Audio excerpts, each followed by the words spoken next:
pessoal, meu nome é Rafael Santos e estamos aqui em mais um Sala de Jogos, programa da Casa Nerdlow, onde mostramos um dos nossos jogos da coleção e torcemos para que você goste dele tanto quanto nós gostamos. Fazemos gameplays, vídeos de regras e reviews. E hoje vamos explorar... Tava indo tão bem,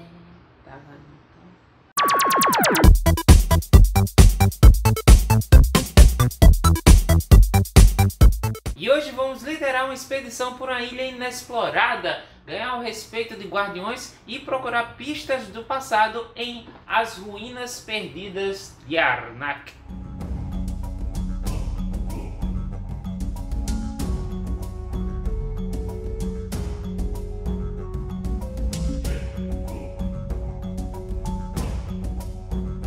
Antes de ensinarmos as regras, por favor, se você não é inscrito no canal, se inscreva, já deixa o likeão aí no vídeo, compartilhe com seus amigos e na descrição desse vídeo você pode encontrar vários links para ajudar a Casa Nerdlow, entre eles o Padrim, onde você pode se tornar um padrinho ou madrinha da Casa Nerdlow. Veja lá os valores, os benefícios, contribua com o valor que você quiser, está sempre ajudando a Casa Nerdlow, tá certo? Então agora vamos para as ruínas. No jogo somos arqueólogos procurando pelas ruínas perdidas de Arnak.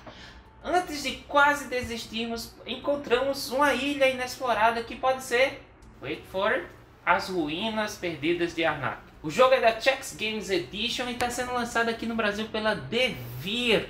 Nesse jogo nós somos arqueólogos, vamos andar por locais, descobrir novos locais na ilha, coletando recursos através disso, comprando itens, encontrando artefatos que vão ajudar você durante o processo de pesquisa do templo de Arnak. Arnak, eu gosto de falar Arnak. Neste tutorial vale salientar que vamos usar traduções livres, então pode ser que quando você estiver jogando o jogo da Devir não tenha os mesmos termos utilizados que a gente utiliza aqui, mas dá para conseguir fazer tudo direitinho, veja mesmo esse tutorial, tá certo? Então vamos armar o jogo para 4 jogadores e durante o processo ensinar as regras. A primeira coisa que você tem que decidir se você vai jogar com o Templo do Pássaro ou o Templo da Cobra. Para sua primeira partida o manual sugere você jogar com o Templo do Pássaro. Então, escolhido o templo, no caso o Templo do Pássaro, você coloca ele e também coloca o tabuleiro de provisões. Separe as cartas de artefato com as cartas de itens. Elas possuem o mesmo verso, mas são facilmente identificadas pela coloração.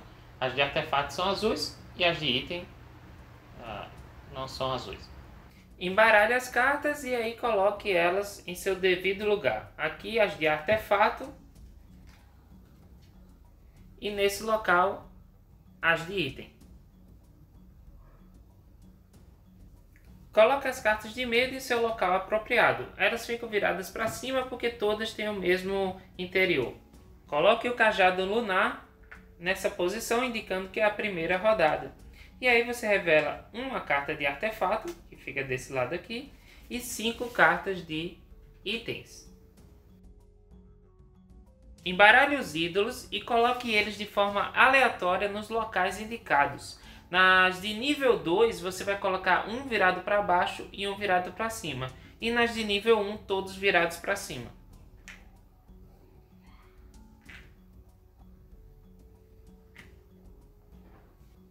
Coloque as peças de bloqueio dependendo da quantidade de jogadores. Se forem 4 jogadores, você não usa as peças de bloqueio. Se forem 3 jogadores, você vai pegar 3 peças de bloqueio aleatoriamente e aí revelar quais são os locais que vão ser tampados pela peça de bloqueio. É como se esse local não existisse de forma impressa no tabuleiro. Então perceba que quando a gente virou, a gente viu o tipo de recurso e aí você tampa as 2 botas daquele tipo de recurso. Para 2 jogadores, todos os locais de 2 são tampados. Mas nossa montagem é para 4 jogadores, então está tudo liberado. Com as peças de templo, você faz pilhas das peças baseada na quantidade de jogadores. Então, se só tem 2 jogadores, você coloca 2 pilhas em cada. Se tem 3, 3. Se tem 4, 4 pilhas. Então, para 4 jogadores, temos 4 aqui. As de 6 e as de 11 pontos. Embaralhe as peças de bonificação por pesquisa e coloque na trilha de pesquisa. Primeiro, as que ficam no templo, baseado também na quantidade de jogadores. 2, 3 ou 4. No nosso caso, são 4. Isso, embaralhar. Na parte do templo ela é virada para baixo, mas nos outros locais é virada para cima, ainda distribuída de forma aleatória. Existem locais na parte de bonificações que possuem ícones com o número 3, 3 mais ou 4. Nesse caso você só vai colocar fichas lá se você estiver jogando com 3 jogadores, no 3 ou mais, né? 3 ou 4, ou apenas para 4 jogadores você coloca naqueles locais. As fichas que você não utilizar, você coloca na caixa. Aqui é para 4 jogadores. E essas duas de cima são 3 ou mais. As que sobraram voltam para a caixa sem ver.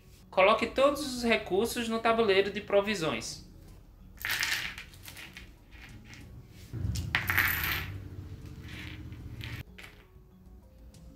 Embaralhe as fichas de locais nível 1 e coloque no tabuleiro.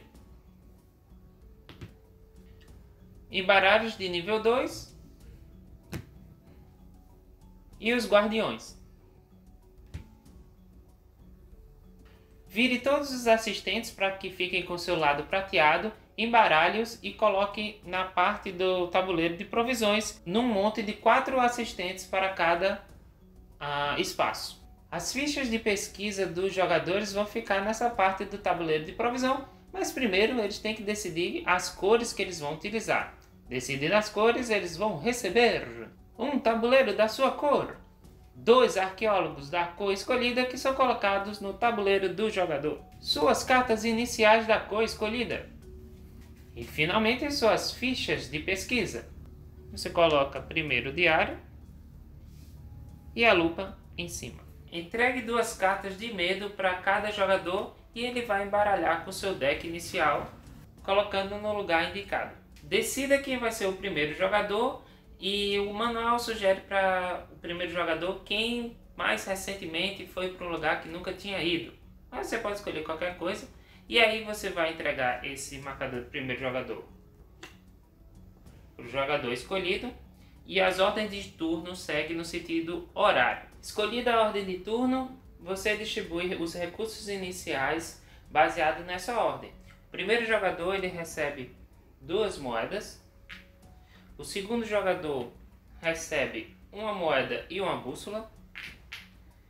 O terceiro jogador recebe 2 moedas e 1 bússola. E o jogador 4 recebe 1 moeda e 2 bússolas. O manual recomenda essa disposição do tabuleiro com os tabuleiros de jogadores ao lado do tabuleiro principal. Dessa forma você fica com fácil acesso ao tabuleiro e de visualização para o tabuleiro principal. Melhor do que uma pessoa ficar lá na ponta e ela só vai ter acesso visual mais fácil das provisões. É melhor que ela fique do lado vendo todo o restante do tabuleiro. O jogo ocorre em 5 rodadas e em cada rodada os jogadores vão revezando ações. À medida que as rodadas passam, novas ações vão ficando disponíveis e novos artefatos vão aparecendo para sua expedição. A rodada prossegue da seguinte forma. Todos os jogadores tiram 5 cartas do seu deck pessoal. O jogador com o marcador de primeiro jogador começa a jogar. Depois segue o sentido horário. O jogador em seu turno tem que fazer uma ação principal e quantas ações gratuitas quiser. Passar a vez. O jogador pode escolher passar a vez enquanto os outros jogadores estão fazendo todos os seus turnos. E aí quando todo mundo passar, termina a rodada. Preparar para a rodada seguinte. Todos os jogadores eles pegam suas cartas jogadas na área de jogo, decidem se vão descartar qualquer carta que tenha na mão e embaralha elas e coloca no fundo do seu deck pessoal. O marcador então de primeiro jogador vai para o jogador à esquerda desse marcador. Então o cajado lunar vai para o espaço de rodada seguinte e quando ele chegar no 5, a rodada, o jogo termina. Antes de explicar as ações principais, é melhor explicar para vocês como as cartas funcionam. No jogo, as cartas podem ser usadas de duas maneiras. Pelo seu símbolo de viagem, para ser gasto para poder viajar para algum lugar, ou pelo seu efeito da carta. Esse símbolo aqui de raio quer dizer que essa carta tem um efeito de ação gratuita, então pode ser usada além do efeito da ação principal e quantas ações gratuitas tiver. Então, se você tiver essa aqui, isso aqui representa que você gasta essa carta como ação gratuita para receber uma moeda. Como falado anteriormente, você tem que fazer uma ação principal e pode fazer quantas ações gratuitas quiser.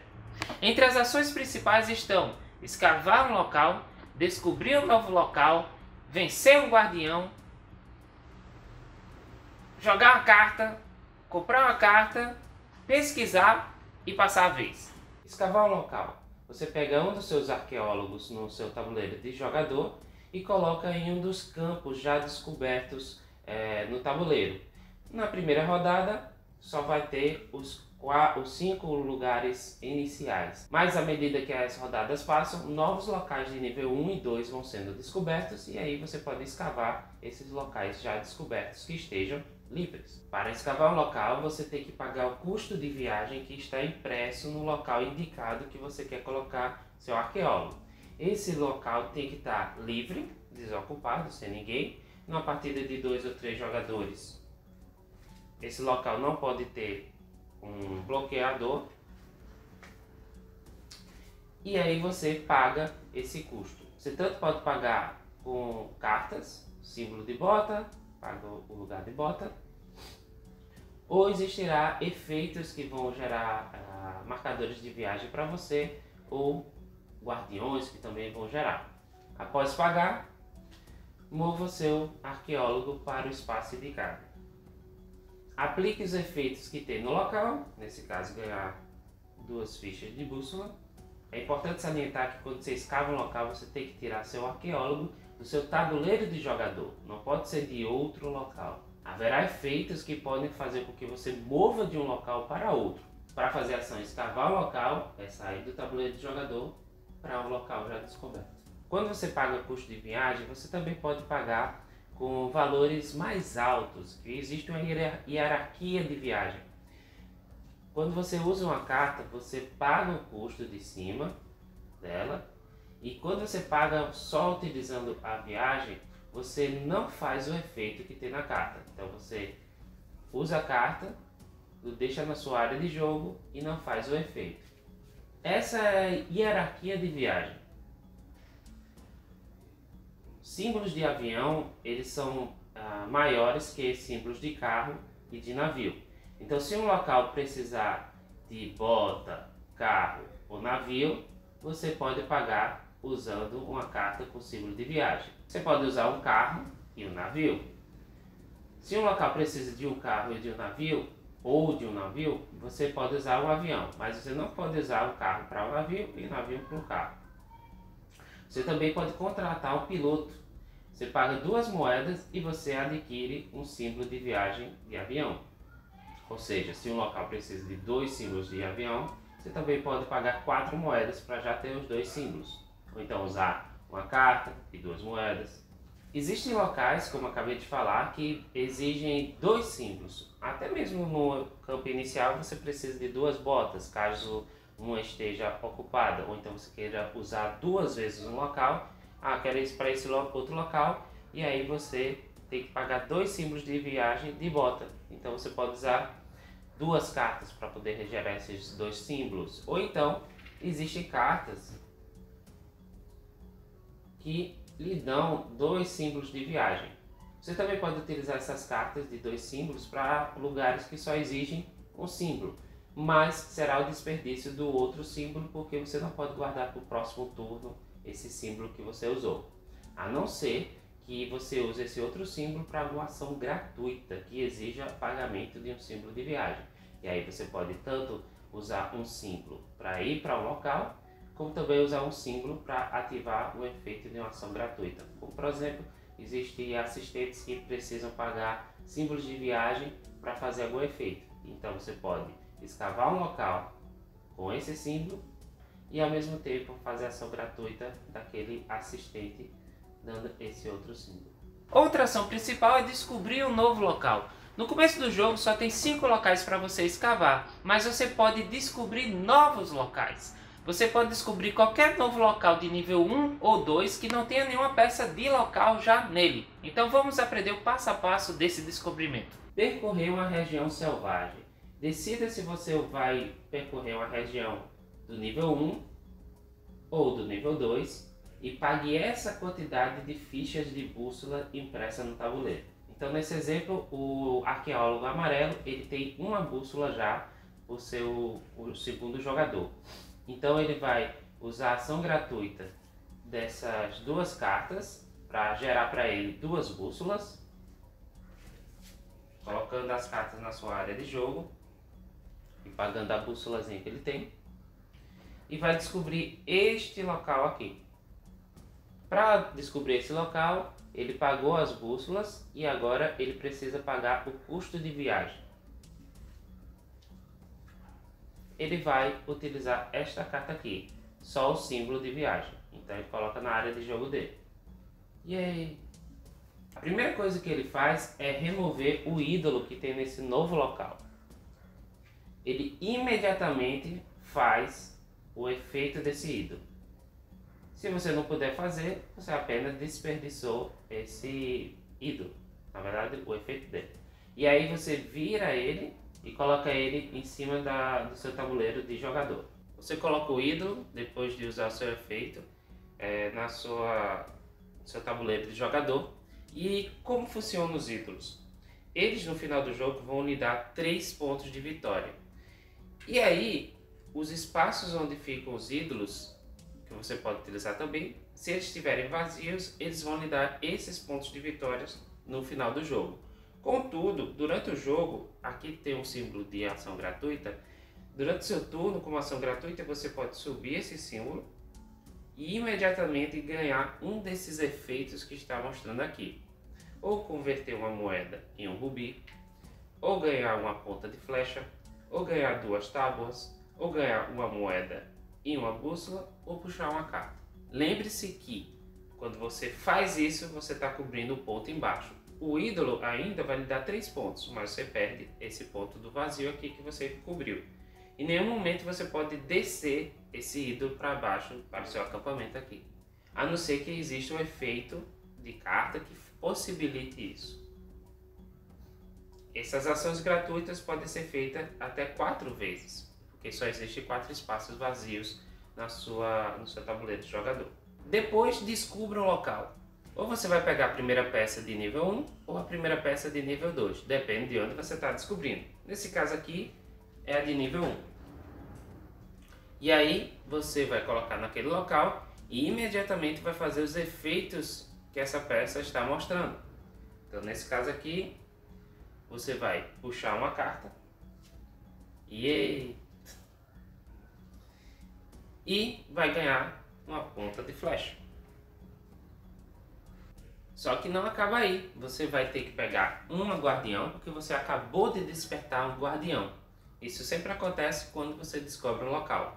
Você pega a fichinha da peça de guardião, revela e coloca no local descoberto. Os guardiões não lhe prejudicam imediatamente. Você pode derrotar esses guardiões em uma ação posterior, fazendo a ação de vencer um guardião, ou de alguma forma utilizar uma carta para você escapar daí. Porém, se acabar a rodada e você ainda estiver no local que tem um guardião e for remover seu arqueólogo para sua ficha, para seu tabuleiro de jogador, você vai receber uma carta de medo que vai para sua área de jogo. Assim que um arqueólogo deixa um local, aquele local descoberto passa a ser um novo local disponível para todos os jogadores para fazer uma escavação. Você não precisa gastar bússolas, você só gasta bússolas para descobrir um novo local, não para escavar. Você pode enviar o arqueólogo para um local onde tem um guardião, sem problema nenhum. Mas se no final da rodada, quando você for remover seus arqueólogos, você sair de um local que tem um guardião, você recebe a carta de medo, mesmo se você não tiver sido a pessoa que despertou aquele guardião. Os guardiões permanecem no tabuleiro até que sejam derrotados. E para você derrotar um guardião, você precisa fazer a ação principal, vencer um guardião. Você deve ter um arqueólogo seu na região onde está o guardião e pagar os custos impressos na parte de baixo do guardião. Nesse caso aqui, é um símbolo de avião e uma ponta de flecha. O jogador vermelho anteriormente, quando veio nessa região, ele ganhou uma ponta de flecha. Então ele vai pagar uma ponta de flecha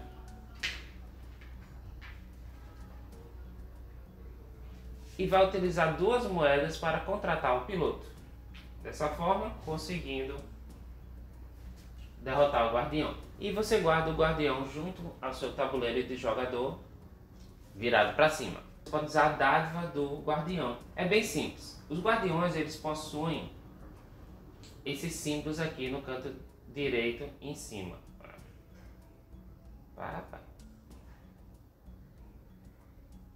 Nesse caso aqui, ele permite que você exile uma carta como ação gratuita.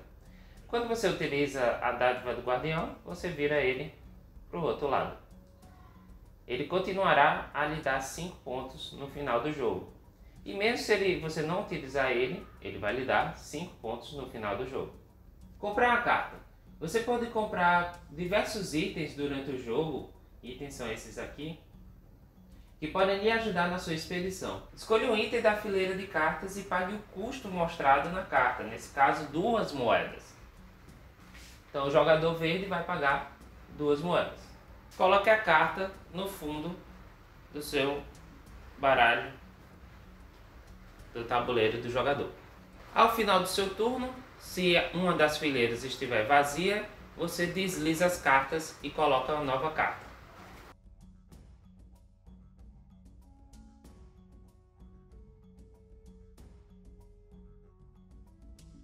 Os artefatos são tesouros valiosos que você encontra durante o jogo. Você paga eles não com moedas, mas com fichas de bússola, que representam o tempo que você passou procurando por eles. Para comprar um artefato, você faz os seguintes passos.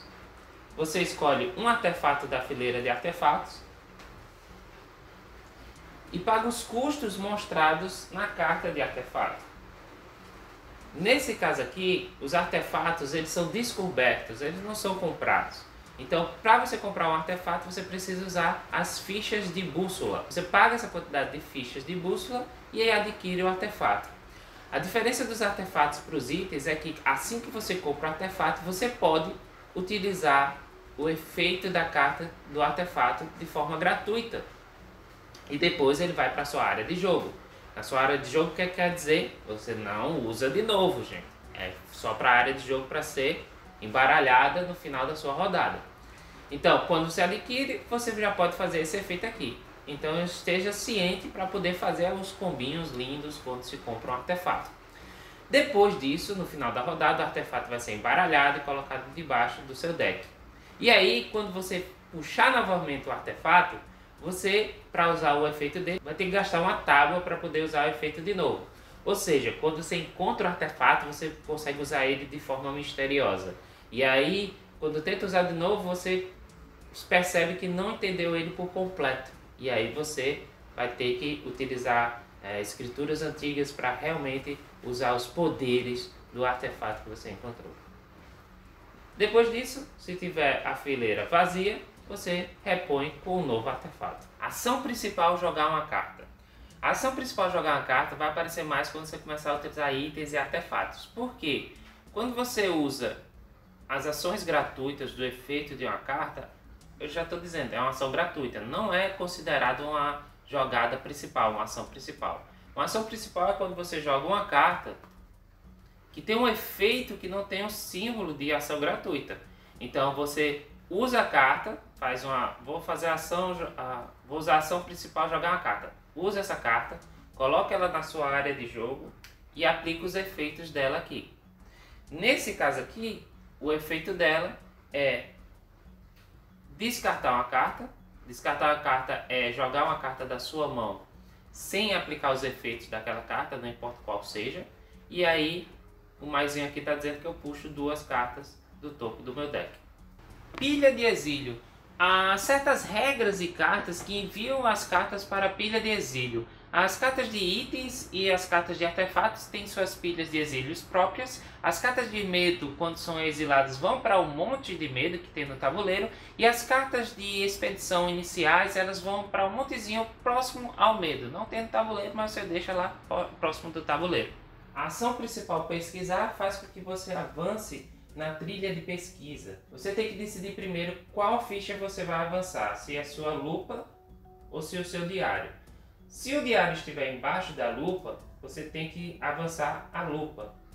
É pensar da seguinte maneira: você nunca pode escrever algo que você ainda não investigou. Então, para subir na trilha, você tem que escolher um dos dois. Nesse caso, o amarelo quer subir a lupa. E agora ele dá uma olhada nos caminhos que ele tem. Perceba que nesse inicial você pode vir tanto por aqui como por aqui. Veja as barrinhas. E aí o jogador decide vir para cá. Então ele tem que pagar o custo desse local aqui. Nesse caso é um rubi. O jogador amarelo não tem rubi, mas ele pode, como ação gratuita, usar uma carta para ganhar uma moeda.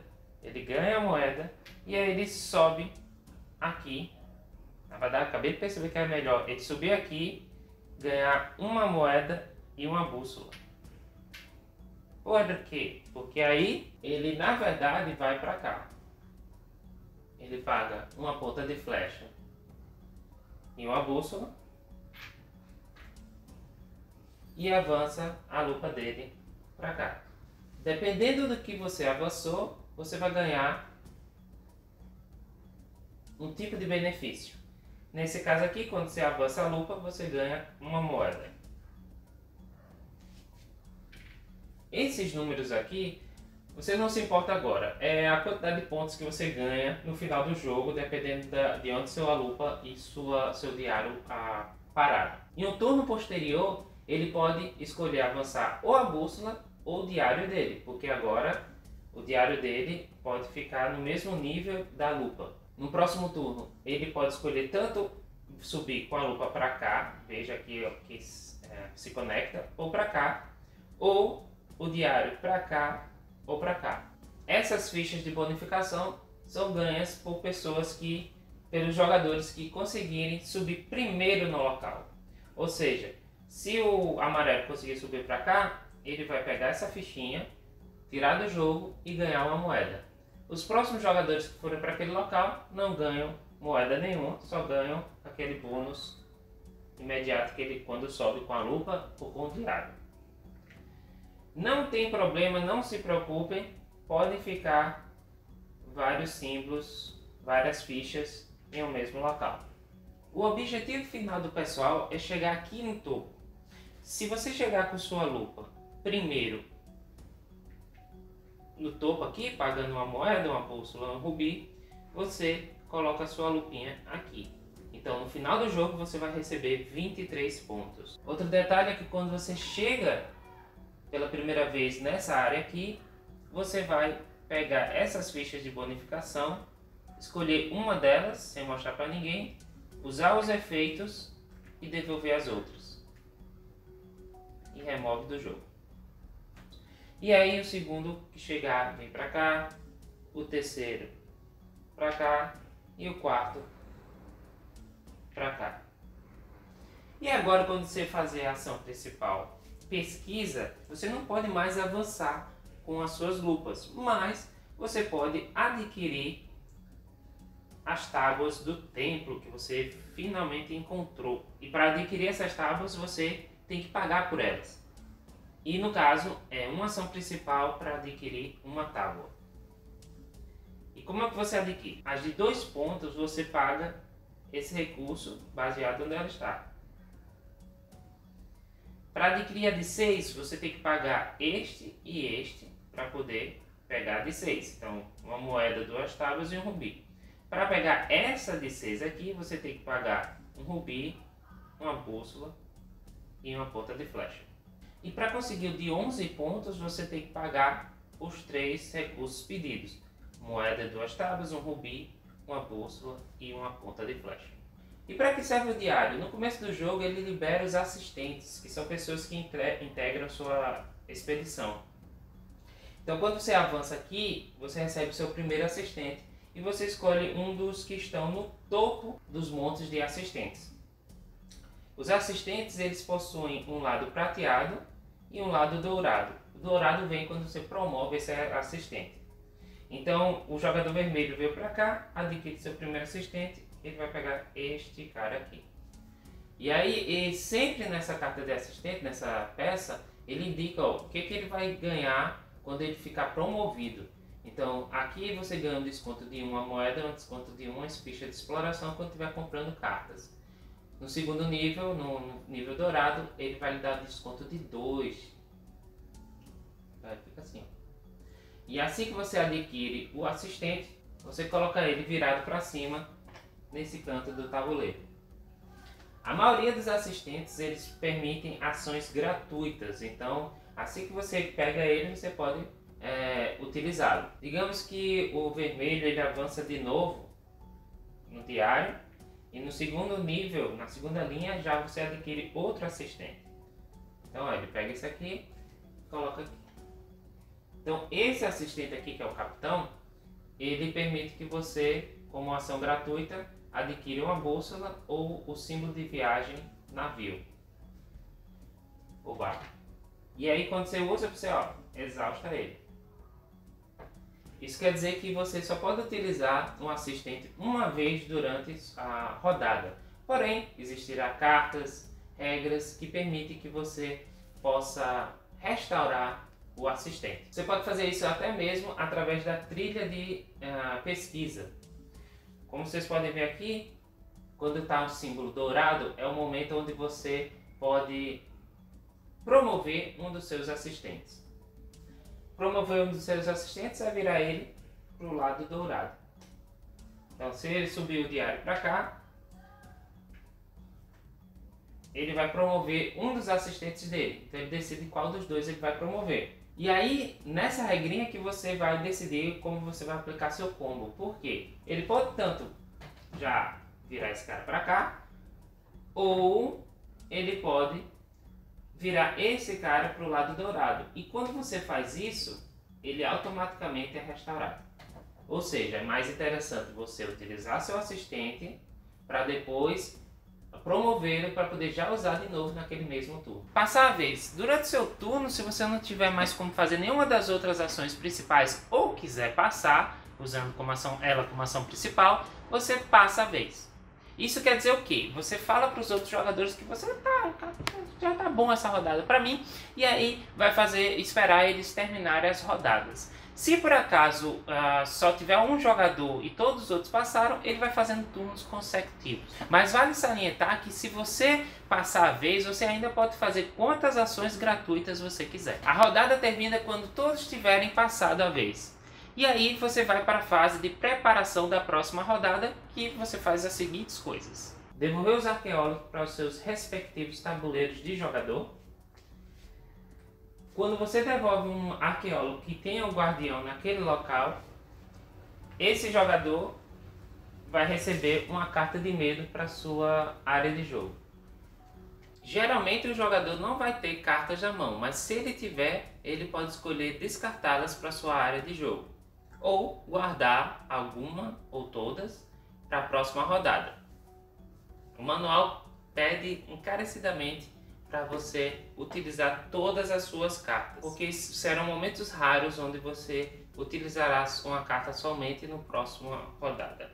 E aí você pega todas as cartas da sua área de jogo, embaralha essas cartas e coloca no fundo do seu deck, ou seja, garantindo que as cartas que você comprou já podem aparecer na próxima rodada.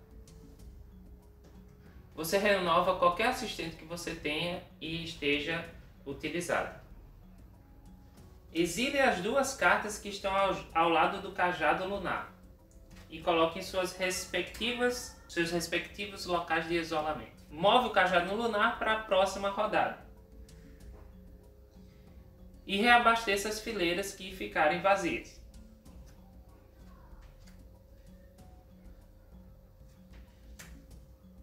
À medida que você avança por Arnak, mais artefatos vão sendo descobertos, mas menos ajuda do continente você vai ter. No caso especial de não haver mais cartas para serem colocadas na fileira, você não reabastece a fileira.